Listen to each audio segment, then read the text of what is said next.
ఇవి గోధుమలు 2 డేస్ బాగా కడిగి సోక్ చేశాను 1 గ్లాసు.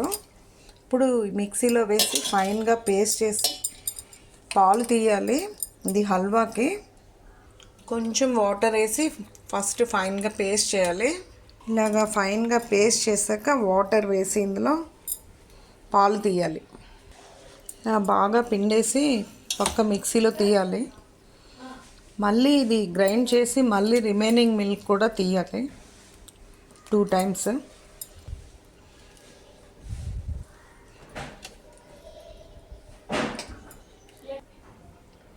ఇలాగ పల్చని క్లాత్లో ఫిల్టర్ చేయాలి. ఇలాగ పాలు తీసి ఇది మళ్ళీ ఇందులో వాటర్ వేసి మిల్క్ తీయాలి. ఇలా పల్చని క్లాత్లో సెకండ్ టైం కూడా నెమ్మదిగా తీసి పాలు ఫిల్టర్ చేయాలి. ఇలాగా ఇది వీట్ మిల్క్ అన్నమాట. దీంతో ఇప్పుడు హల్వా చేయాలి.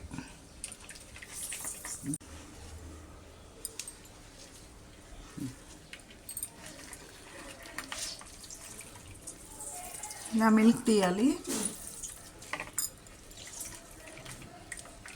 బాగా ఫిల్టర్ చేసి ఇది ఎంత వచ్చిందో దానికి 3 వాటర్ వేయాలి. ఎంత మిల్క్ వచ్చిందో 1:3 వాటర్ దీంట్లో కలపాలి. ఇలాగొచ్చిన హల్వాకి వాటర్ తేట వేస్తాము, అడుగుది వేయము, ఇలా వదిలేస్తాము. నాకైతే ఈ కప్తో 1 కప్ వచ్చింది. కొంచెం నెయ్యి వేసి డ్రై ఫ్రూట్స్ ఫ్రై చేస్తాము. నేను ఇక్కడ జీడిపప్పు వాడుతున్నాను. ఈరోజు బెల్లం 1 గ్లాస్ తీసుకున్నాను. ఇది 1 కప్ వచ్చింది కదా మిల్క్. ఇది 1కి 2 వాటర్ ఇందులో తీసుకున్నాను. 1:2 వాటర్ తీసుకున్నాను. 1 కప్ వీట్ మిల్క్ వచ్చింది, దానికి 2 వాటర్ తీసుకున్నాను. ఇది ఇలా ఫ్రై అవుతూ ఉండగా ఇందులో పాకం తీసుకుంటాము. ఇది కొంచెం వేసి వాటర్ కొంచెం వేస్తాము. కడాయి మట్టుకు అడుగు భాగం బాగా మందంగా ఉన్నదే తీసుకోవాలి, కలుపుతూ ఉండాలి. మందం లేకపోతే పాకం అడుగు అంటికిపోతుంది, మీకు హల్వా బాగా రాదు. ఇక కొంచెం ఇలాచీ పౌడర్ చేసి వేసాను.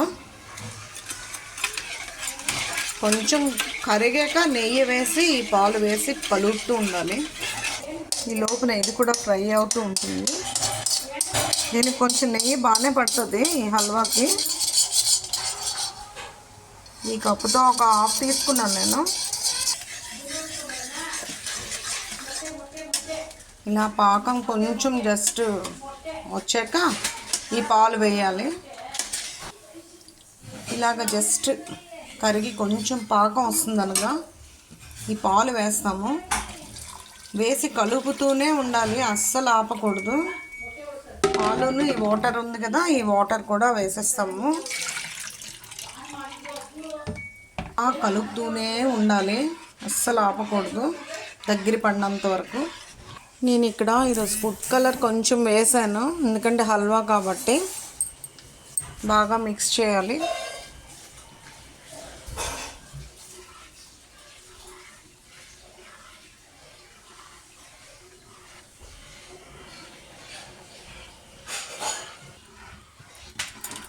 కొంచెం నెయ్యి వేయాలి, ఒకేసారి వేసేయకూడదు. ఇలా చూడండి ఫ్రెండ్స్, ఇంకా దగ్గర అవుతుంది కదా, అలా అస్సలు గరిట అనేది బయటికి తీయకూడదు, కలుపుతూనే ఉండాలి.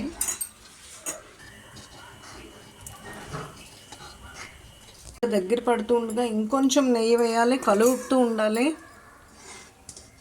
అలా తిక్కుగా అవుతుంది ఈ హల్వా. ఇలాగ దగ్గర పడడానికి నాకైతే ½ అన్ అవర్ పట్టింది. ఇంకా ఒక 10 మినిట్స్ అయినా పడుతుంది. సిమ్లో అలా కలుపుతూనే ఉండాలి. అలా కొంచెం నెయ్యి పోస్తూ కలుపుతూ ఉండాలి. ఇందాటి మీద తిక్కైంది చూసారా ఫ్రెండ్స్. ఇంకా అవ్వాలి, ఇంకా తిక్కగా అవ్వాలి. ఇలాగ సైడు వస్తూ ఉన్నా సరే ఇలా తీస్తూ కలుపుతూ ఉండాలి. ఇలా తిక్క అయ్యే కొలది కలర్ కూడా మారుతూ ఉంటుంది, గీ కూడా సెపరేట్ అవుతుంది ఫ్రెండ్స్. చూసారా, ఇంకొంచెం గీ వేస్తాము, కొంచెం వేయాలి. గీ సెపరేట్ అవ్వాక ఇంకా తిక్కుగా అయ్యాక డ్రై ఫ్రూట్స్ వేయాలి. ఇక్కడ నేను జాగిరీ వాడాను. జాగిరీ బదులు ఒకవేళ షుగర్ అయినా వాడచ్చు అదే క్వాంటిటీతో. నాకైతే 1 అవర్ అయింది ఫ్రెండ్స్ ఇలా ఇంత థిక్నెస్ రావడానికి. ఇది టైం టేకనే, ఇంకా రావాలి థిక్గా. ఇలాగా అవ్వాక ఇంకొంచెం 1 స్పూన్ ఘీ వేస్తూ కలుపుతూ ఉండాలి. నాకైతే 1 అవర్ 10 మినిట్స్ అయిపోయింది ఫ్రెండ్స్. కలుపుతూ ఉండాలి.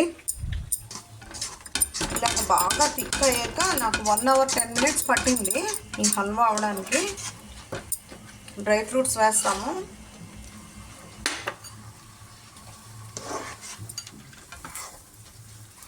ఇంకొంచెం ఘీ వేస్తాము. వేసి ఘీను హల్వా సెపరేట్ అవ్వాలి. ఇలాగా చూసారా ఫ్రెండ్స్, సెపరేట్ అవుతుంది.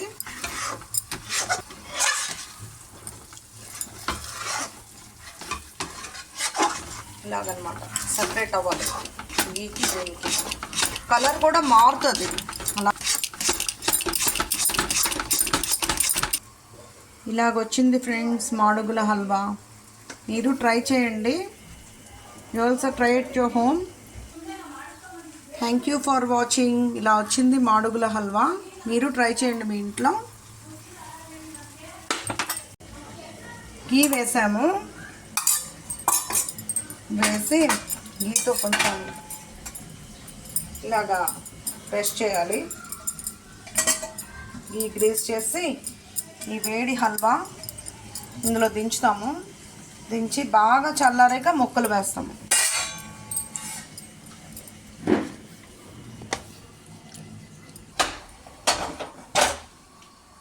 ఇలాగా ప్లేట్లో గ్రీస్ చేసాక బాగా చల్లారాక పీసెస్ కింద కట్ చేయాలి.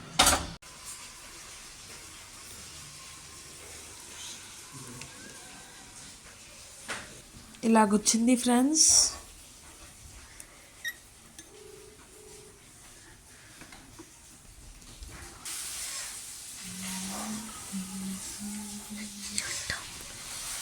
సో ఇంత టేస్టీగా చేసుకోవచ్చు ఇంట్లోనే మాడుగుల హల్వా. రెడీ ఫ్రెండ్స్, బాగుంది కదూ.